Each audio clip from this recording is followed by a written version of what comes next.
Young ladies are acting as wives before the time. Don't sleep in a man's house. Don't ever. You know, when they tell you things like this, you're like, what do you mean? We have to know each other. I'm going to tell you how to know somebody. We'll get to that point. Proverbs 9, verse 17 says, stolen waters is sweet. Stolen waters is very sweet.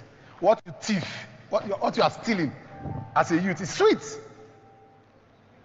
Let me tell you something. It does not stop you from liking somebody. So in case you think that once you get married, no, you are still going to like somebody. That's the truth. Even in marriage, you see someone and you'll be attracted to that person. So there's a difference between love and being attracted. Being attracted to somebody is not love. Love is accommodation. Being attracted is a feeling. And feelings are not permanent. Feelings can change. That's why somebody you are crazy about today, tomorrow you start looking at the person and say, wait, did me and this one ever talk?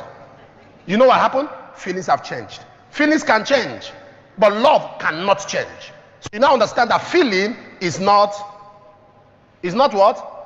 It's not love. It's not love. So let's get that clearly, that what you call love is not enough. You need to understand your ability to have a relationship. You know, I was reading something one time. Now this is very funny. What I read shocked me. I found out from survey, because most times I do statistics, I read survey. Survey comes from a function of how people go about brainstorming, they do analysis, so they arrive at a conclusion. So I normally like to read survey. People have already done all the work. What did they arrive at? Something shocked me.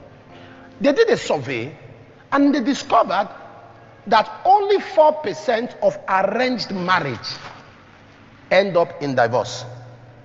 But 60% of autonomous, I mean, what you choose by yourself, end up in divorce. I was confused. 4%, only 4% of marriages that parents arrange. They didn't know themselves, they didn't love themselves.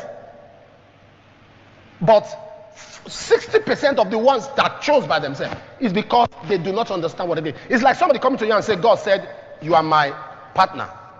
I had a revelation and I prayed. I saw that God said, you're my partner. That should not be a negotiation power. You don't put that on the table. Whatever God told you is personal to you.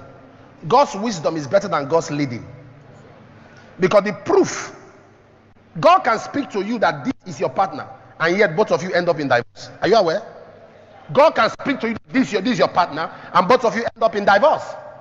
Because after God tells you this is your partner, God will only lead you. But God will not teach you how to be responsible. The responsibility is up to you. How you are responsible. God said this is your partner. How you not treat the person is not up to God. God said this is your partner. How you not treat the person, the way you behave to the person is a function of knowledge. There are no bad people. When a marriage breaks, it's not because two people are bad. It's just that two people are not meant for each other. Or even if they are meant for each other, they are not in understanding of what is expected of each other. So they say, oh, that woman is bad. Oh, she has been divorced 3 times. So society begins to look down on her. Not because she's bad, but because she doesn't know much about marriage. Even if she does, she has not met people who are compatible to her. I don't know if you understand what I'm saying. She has not met people who are compatible to her. The people she meets or the people he meets are people who are all about themselves.